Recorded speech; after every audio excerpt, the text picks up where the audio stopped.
It's all about the numbers. There's now over 80 companies that have been through bankruptcies because of asbestos litigation. There's now well over $20 billion in the trusts. Numbers that big are attracting attention from plaintiffs, from co-defendants, from insurers, and from state court judges.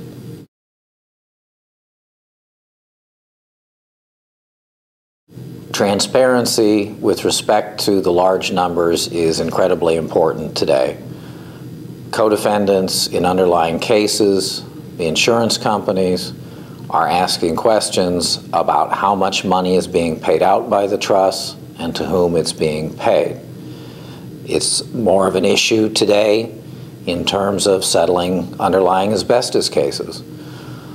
People want clarity as to how much a given person is receiving from the asbestos trust because it's relevant to the overall social issue of what compensation is being paid. Plaintiffs and defendants certainly have different views of how much is appropriate, but at a minimum, people want to know factually how much is being paid. In some cases, co-defendants are seeking discovery in the trial courts to obtain the claim forms that are being submitted by asbestos plaintiffs to the asbestos trust.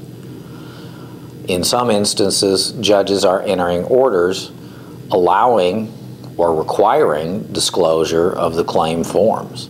These may or may not be admitted at trial. Those issues remain to be litigated more or less on a state-by-state basis.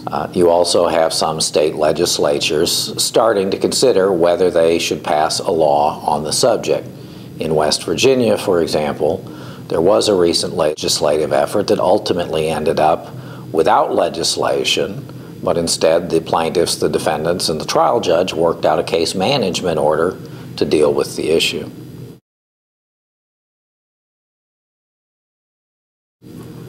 The new thing that's happening in the asbestos bankruptcies is that co-defendants in the underlying cases are starting to go into the bankruptcies and try to shape the rulings that the courts are making in terms of how the trusts will be administered.